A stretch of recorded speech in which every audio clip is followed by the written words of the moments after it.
Trinetra Churu update में आपका स्वागत है। जिला मुख्यालय पर आज राजस्थान शिक्षक संघ शेखावत की जिला शाखा द्वारा 16 सूत्री मांगों को लेकर कलेक्ट्रेट के सामने धरना प्रदर्शन किया गया।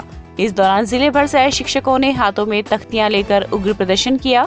मौके पर भारी पुलिस जाब्ता भी तैनात रहा। मुख्यमंत्री के नाम जिला कलेक्टर को सौंपे गए ज्ञापन में शिक्षकों का वेतन विसंगति, तृतीय श्रेणी शिक्षकों के तबादले, पुरानी पेंशन व्यवस्था फिर से बहाल करने सहित 16 मांगे रखी गयी। सीएम मुर्दाबाद, मुर्दाबाद, मुर्दाबाद। सीएम मुर्दाबाद, मुर्दाबाद, मुर्दाबाद। सीएम तेरी तानाशाही नहीं चलेगी, नहीं चलेगी। सीएम तेरी हिटलरशाही नहीं चलेगी, नहीं चलेगी। करने के आह्वान पर आज पूरे प्रदेश के जिला मुख्यालयों पर धरने, प्रदर्शन और ज्ञापन का कार्यक्रम रखा गया था। हमारे प्रदेश का 16 सूत्री मांग पत्र को लेकर पिछले 3 महीने से आंदोलन का चरण चल रहा है। इसके अंतर्गत हम आज जिला कलेक्टर के माध्यम से राज्य सरकार को ये बताना चाह रहे हैं कि यदि संगठन के मांग पत्र पर गंभीरता पूर्वक विचार करके संगठन के साथ यदि समय रहते वार्ता नहीं की गई तो संगठन को मजबूरन अगस्त लास्ट में या सितंबर प्रथम सप्ताह में फिर राज्य सरकार जयपुर पे एकत्रित होकर वहाँ बड़ा प्रदर्शन करने के लिए बाध्य होना पड़ेगा। अभी पिछले 18 महीने का डीए एरियर गहलोत सरकार नकारने के मूड में है, जिसे कर्मचारी संगठन इतना आसानी से नहीं होने देंगे। इसके अलावा तृतीय श्रेणी शिक्षकों के स्थानांतरण का मामला है, पुरानी पेंशन बहाली का मुद्दा है, तृतीय श्रेणी के जो शिक्षक हैं उनके जो वेतन विसंगति का मामला है, प्रबोधक शिक्षाकर्मी जो आज भी सेवानिवृत्ति के आसपास हैं लेकिन वो फिक्स मानदेय पर कार्य कर रहे हैं, उनकी भी वाजिब मांगे हैं। तो कुल मिला के संगठन का ये 16 सूत्री मांग पत्र पर आज जिला मुख्यालय पर प्रदर्शन का कार्यक्रम था। बीदासर के सिविल न्यायालय का शुभारंभ आज अभिभाषक संघ के बैनर तले चूरू जिला सेशन न्यायाधीश बलजीत सिंह ने फीता काटकर किया। इस अवसर पर एडीजे बलवा सिंह, सिविल न्यायाधीश बबीता वर्मा, एसडीएम शिवराम वर्मा, बीदासर थानाधिकारी सत्येंद्र कुमार सहित अनेक आला अधिकारी उपस्थित रहे। कार्यक्रम में बीदासर बार एसोसिएशन के अध्यक्ष एडवोकेट ज्ञानाराम चौधरी ने आए हुए अतिथियों का स्वागत सम्मान किया। बीदासर में न्यायालय खोलने की काफ़ी लंबे समय से डिमांड थी, जो माननीय हाई कोर्ट और राज्य सरकार द्वारा यहाँ पे अदालत खोली गई है और आज से ये कोर्ट चालू हो रही है। इससे बीदासर की जनता को, वकीलों को तो जल्दी न्याय और जस्टिस एट डोर स्टेप प्राप्त होने की उम्मीद है। इससे बीदासर के लोगों को काफ़ी लाभ होगा यहाँ से न्याय प्राप्त करने के लिए। कोरोना काल के चलते कॉलेज स्तर की निरस्त हुई परीक्षाओं के बाद भी परीक्षा शुल्क के नाम पर ली जा रही राशि के विरोध में आज दर्जनों युवाओं ने रतनगढ़ उपखंड कार्यालय में विरोध प्रदर्शन करते हुए आक्रोश प्रकट किया। इस दौरान श्री राष्ट्रीय राजपूत करणी सेना के तहसील अध्यक्ष मुकेश सिंह के नेतृत्व में युवाओं ने मुख्यमंत्री व उच्च शिक्षा मंत्री के नाम उपखंड अधिकारी विजेंद्र सिंह को एक ज्ञापन सौंपा। ज्ञापन में उल्लेख किया गया कि कोरोना महामारी के चलते विश्वविद्यालय स्तर की परीक्षाएं नहीं हो रही है तथा कॉलेजों का संचालन भी बंद है। ऐसे में परीक्षा शुल्क सहित अन्य कई शुल्क कॉलेज प्रशासन द्वारा विद्यार्थियों से लिए जा रहे हैं। वर्तमान में लोग आर्थिक तंगी के शिकार हैं, इसलिए उक्त शुल्क माफ किया जाए। इस मौके पर छात्र संघ अध्यक्ष भागीरथ गोदारा, पूर्व छात्र संघ अध्यक्ष विजय दाधीच, रवि सैनी सहित काफी संख्या में युवा उपस्थित थे। आज विश्वविद्यालय और कॉलेजों के अंदर जो छात्रों की फीस ली जा रही है, जबकि एग्जाम हो नहीं रही है, उसके अलावा अधिभार की जो फीस है, जैसे प्रैक्टिकल फीस है, और भी अन्य तरह की फीस है जो ली जा रही है, जो उसमें राहत देनी चाहिए छात्रों को, क्योंकि वैसे भी कोविड काल के अंदर आर्थिक तंगी का मामला चल रहा है। उसके बावजूद छात्रों के साथ जो शोषण हो रहा है वो सरासर गलत है। इसलिए एसडीएम साहब के माध्यम से मुख्यमंत्री महोदय और उच्च शिक्षा मंत्री साहब को ज्ञापन दिया गया। जो छात्र नेताओं का निलंबन हुआ है जोधपुर यूनिवर्सिटी में, उनका वापस। चूरू के राजस्थान राज्य पथ परिवहन निगम आगार कार्यालय में आज समाज सेवी व पर्यावरण प्रेमी बाबूलाल तूनगरिया ने कोरोना वायरस संक्रमण रोकथाम व कोरोना टीकाकरण जन जागरूकता अभियान के तहत मुख्य प्रबंधक अनुपमा सारस्वत को आगार के चालक, परिचालक व अन्य कर्मचारी गण को वितरण के लिए मास्क भेंट किए। इस दौरान मुख्य प्रबंधक सारस्वत ने तूनगरिया के इस अभियान की सराहना करते हुए कहा कि कोरोना की तीसरी लहर से बचने के लिए मास्क पहने, सोशल डिस्टेंसिंग की पालना करें, कोरोना का टीका जरूर लगवाएं तथा शासन प्रशासन प्रशासन व स्वास्थ्य विभाग की ओर से दिए गए निर्देशों का पालन करें। इस अवसर पर मनीष सागवान, चंद्र प्रकाश शर्मा, जयप्रकाश शर्मा सहित आगार के कर्मचारीगण उपस्थित थे। वृक्षारोपण में हमें बाबूलाल जी तुनगरिया जो हैं, ये जाने माने शिक्षाविद हैं यहाँ पे, ये हमेशा से पर्यावरण को लेकर बड़े जागरूक रहते हैं। पूर्व में भी इनके द्वारा करवाया गया था।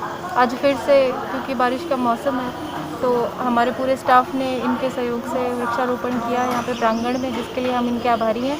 और कोविड की तीसरी लहर को देखते हुए जागरूकता बनाए रखना अति आवश्यक है, जिसके संबंध में मास्क का भी पुनः वितरण किया गया, जिसके लिए निगम प्रशासन फिर से इनका आभारी रहेगा। रतनगर कस्बे के उप स्वास्थ्य केंद्र में त्रिवेणी देवी सुरेखा चैरिटेबल ट्रस्ट के तत्वावधान में प्रति माह लगने वाले मिर्गी रोग निदान शिविर में मुख्य चिकित्सक डॉक्टर आर.के. सुरेखा ने आज 351वें शिविर में करीब 450 मिर्गी रोगियों की जांच कर निःशुल्क दवाइयां वितरित की। इस शिविर के मुख्य चिकित्सक डॉक्टर सुरेखा ने बताया कि मिर्गी रोग की वैक्सीन अवश्य करवाएं। वैक्सीन लगाना उतना ही जरूरी है जितना जरूरी दवाई खाना है। इस अवसर पर PMO doctor F.H. Gauri, doctor जय सिंह, डॉक्टर अभिनव सरीन आदि ने सहयोग किया। आज त्रिवेणी देवी सुरेखा चैरिटेबल ट्रस्ट और एपिलेप्सी केयर रिसर्च फाउंडेशन के तहत 327वां कैंप यहाँ रतनगर में लगा और करीब 506 मरीज अभी तक देख चुके हैं हम, और उनको निःशुल्क देख करके दवाइयाँ दी गई। मेरा यहाँ के मरीजों को ये कहना है कि अभी हम कोरोना काल में हैं और कोरोना की वजह से मरीज दवाई भूल जाते हैं, तो उसकी वजह से उनको दौरे पड़ जाते हैं। तो मैं ये कहना चाह रहा हूँ कि जो मिर्गी रोग है वो उसकी दवाई लंबे टाइम तक लेते हैं और उसके एक भी दिन अगर आप मिस करोगे तो दौरे पड़ जाएंगे। इसका कोरोना से कोई संबंध नहीं है, ये अगर आप दवाई नहीं लोगे तो दौरा पड़ जाता है। दूसरी बात यह है कि सभी कोरोना मरीजों को मैं कहना चाहूँगा कि उन्हें वैक्सीनेशन ज़रूर लगाना है। वैक्सीनेशन लगाने से कोई दौरे नहीं बढ़ते, वैक्सीनेशन लगाने से कोई तकलीफ़ नहीं होती है, वैक्सीनेशन सेफ़ है। इसलिए सभी मरीजों को, चाहे वो दवाई लेते लेते, दवाई को बंद करने की दरकार नहीं है, दवाई लेते लेते वैक्सीन ज़रूर लगानी है। राजलदेसर के श्री राजलदेसर गौशाला के ट्रोमा सेंटर में बनी लेबोरेटरी में CBSE मशीन का उद्घाटन आज गौशाला के संरक्षक ईश्वर चंद्र अग्रवाल व ट्रोमा सेंटर के अध्यक्ष कैलाश डीडवानिया ने किया। यह मशीन गौशाला में गौमाता की शरीर की जांच के लिए लगाई गई है। इस अवसर पर पंडित ब्रिजेश दादीज ने विधि विधान से पूजा अर्चना करवाई। इस दौरान गौशाला के अनेकों कार्यकर्ता उपस्थित थे। चूरू के नई सड़क स्थित कांग्रेस कार्यालय में आज किसान नेता स्वर्गीय बलदेव राम मिर्धा की पुण्यतिथि पर उनके चित्र के समक्ष पुष्प अर्पित कर उन्हें श्रद्धांजलि दी गई। कांग्रेस नेता जमील चौहान ने कहा कि किसान केसरी से सम्मानित बलदेव राम मिर्धा ने अपने जीवन काल में शिक्षा की अलग जगाई, चाहे बच्चियों को पढ़ाने की बात हो या उस दौर में महिलाओं के लिए शिक्षा की बात करना। यह उनकी दूरगामी सोच का ही परिणाम है कि आज महिला आत्मनिर्भर होकर आगे बढ़ रही है। इस अवसर पर प्रदेश किसान कांग्रेस महासचिव विकास मील, पूर्व जिला NSUI जिलाध्यक्ष हेमंत सिहाग, पूर्व अल्पसंख्यक प्रकोष्ठ अध्यक्ष आबिद खान मोयल सहित कार्यकर्ता उपस्थित रहे।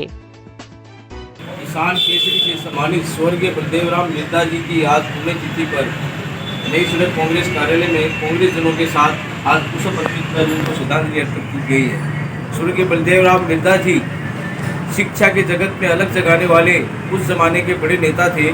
किसानों, दलितों और शोषितों के लिए हमेशा काम करने वाले, किसान वर्ग को ऊंचाइयों पर ले जाने वाले, हर शोषित वर्ग के लिए आवाज़ उठाने वाले स्वर्गीय बलदेव राम मिर्धा जी हमेशा इन कार्यों में आगे रहे थे।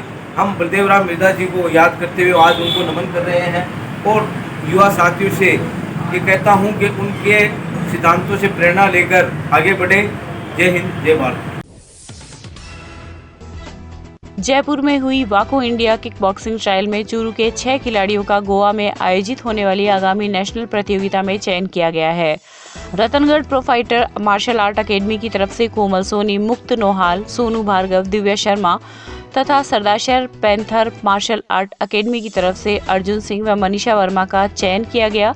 यह प्रतियोगिता आगामी 26 अगस्त से 29 अगस्त तक होगी। रतनगढ़ में अवैध निर्माण को हटाने की कार्रवाई के दौरान सफाई निरीक्षक के साथ धक्का मुक्की तथा अभद्र भाषा का प्रयोग करते हुए जाति सूचक गालियां निकालने के दर्ज मामले में नामजद आरोपियों की गिरफ्तारी की मांग को लेकर आज सफाई कर्मचारियों ने उपखंड कार्यालय के समक्ष प्रदर्शन किया। गढ़ के पीछे से शुरू हुआ विरोध जुलूस घंटाघर होते हुए उपखंड कार्यालय पहुंचा, जहां पर एसडीएम विजेंद्र सिंह को ज्ञापन दिया गया। ज्ञापन में उल्लेख किया गया कि वार्ड संख्या 9 में 29 जुलाई को एक अवैध निर्माणकर्ता के विरुद्ध कार्यवाहक सफाई निरीक्षक विष्णु कुमार पवार के द्वारा नियमानुसार कार्रवाई की जा रही थी। इसी दौरान कुछ लोग वहां एकत्रित हो गए तथा पवार के साथ धक्का मुक्की करते हुए अभद्र भाषा का प्रयोग किया तथा जाति सूचक शब्दों का प्रयोग कर अपमानित किया। इस दौरान काफी संख्या में सफाई कर्मचारी उपस्थित थे। तो 29 तारीख को जो हमारे द्वारा रमजान शुक्रिया का अतिक्रमण हटाने के लिए गए थे, उस बारे में वहाँ के दो पार्षदों द्वारा व अन्य लोगों द्वारा हमारे साथ गाली गलौज की, धक्का मुक्की की और हमारे कर्मचारियों के साथ भी अभद्र व्यवहार किया था। इसके बारे में क्या मांग थी आपकी? हमारी पुलिस प्रशासन से सरकार से एक ही मांग है कि हम लोग कोरोना काल में भी हम लोगों ने बहुत मेहनत की है। जब सब लोग घर पे सो रहे थे, हम अपने बीवी बच्चे परिवार को छोड़कर जन सेवा में लगे हुए थे। हमारा काम शुरू से जन सेवा रहा है, हम कोई से लड़ते झगड़ते हैं नहीं। जो हमें नगर पालिका आदेश मिलते हैं उनको फॉलो करते हैं, उनकी पालना करते हैं। उन्हीं की पालना के तहत भी पार्षदों द्वारा गुंडागर्दी की गई है, गाली गलौज दी गई। एफआईआर दर्ज करवाने के बावजूद भी उन पार्षदों द्वारा ट्रांसफ़र करवा देंगे, हाथ पैर तोड़ देंगे, अगवा करा देंगे, ऐसी बातें बोल रहे हैं। इस बारे में श्रीमान जी उपखंड अधिकारी को ज्ञापन दिया गया है कि हमारी सुरक्षा की जाए और हमें न्याय करवाए। तारानगर के निकटवर्ती गांव चंगोई में पति पत्नी ने आज जहरीला पदार्थ खाकर अपनी जीवन लीला समाप्त कर ली। सूचना पर एएसआई अन्नाराम अस्पताल पहुंचे, जहां पर घटना की जानकारी ली। प्राप्त जानकारी के अनुसार आज पड़ोसियों ने दोनों पति पत्नी को अचेत अवस्था में पड़ा देखा तो बेहोशी की हालत में उनको तारानगर के सरकारी अस्पताल लाया गया, जहाँ चिकित्सकों ने पत्नी को मृत घोषित कर दिया तथा पति का इलाज शुरू किया, किंतु थोड़ी देर बाद ही पति ने भी दम तोड़ दिया। आज थाना क्षेत्र के गांव चंगोई से ग्रामीण जन एक दंपति को लेकर के हॉस्पिटल आए थे, जिन्होंने जहर खा लिया था। डॉक्टरों ने दोनों को बाद जांच मृत घोषित कर दिया गया। दोनों की बॉडी को मोर्चरी रूम में रखवा दिया गया। दोनों के परिजनों को सूचित कर दिया गया। परिजनों के आने पर रिपोर्ट लेकर अग्रिम जाँच की जाएगी। जहर क्यों खाया है, इसके कारणों का अभी तक पता नहीं चला है। पहले हमारे पास आज चंगोई से 2 पेशेंट्स आए थे, तो जिसमें से एक फीमेल है, उसका नाम शारदा था, और जैसे उनके परिजनों ने बताया कि उनके हस्बैंड का नाम था वो कृष्ण था।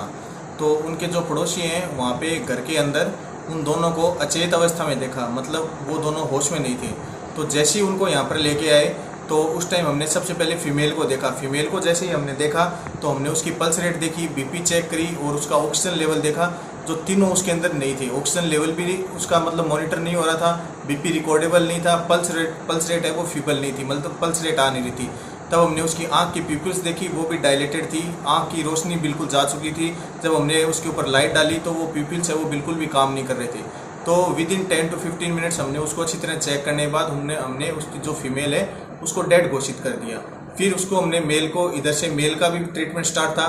मेल जब आया था मेल तो उसकी पल्स रेट बहुत ही कम चल रही थी, मतलब नॉर्मल जो पल्स रेट होती है वो 70 से 80 के बीच में चलती है, लेकिन जब वो मेल आया था तो उसके 20 से 30 के बीच में चल रही थी। ऑन द स्पॉट हमने उसके राइस ट्यूब डालने की कोशिश की ताकि जो भी उसने जो पॉइजनिंग की है, जो जहर लिया है, उसको हम जल्दी से जल्दी बाहर निकाल सकें। लेकिन पेशेंट अनकॉन्शियस था, उसकी वजह से राइस ट्यूब अंदर जा नहीं सकी। इसलिए हमने उसको एड्रेनलिन इंजेक्शन, एट्रोपिन, जो शरीर को धड़कन बढ़ाने का काम करते हैं, हार्ट के अंदर लगते हैं, तो वो हमने लगाया। लेकिन विद इन 10 to 15 मिनट्स वो पेशेंट भी कोलैप्स हो गया, क्योंकि जो पॉइजन था उसको लिए हुए कम से कम 3 to 4 आवर्स हो चुके थे, तो वो पूरी बॉडी में एब्जॉर्ब कर चुका था। उसके बाद में हमने पेशेंट की पल्स रेट देखी, बीपी देखा, उसका CPR भी किया, लेकिन उसके बाद में विद इन 10 मिनट्स वो पेशेंट जो पर्सन था वो भी कोलैप्स हो गया। फिर हमने उसकी ECG कराई और ECG बिल्कुल स्ट्रेट लाइन थी। तो उस टाइम हमने लगभग 3 बजे पेशेंट को जो था उसको घोषित कर दिया कि इस पेशेंट की मृत्यु हो चुकी है।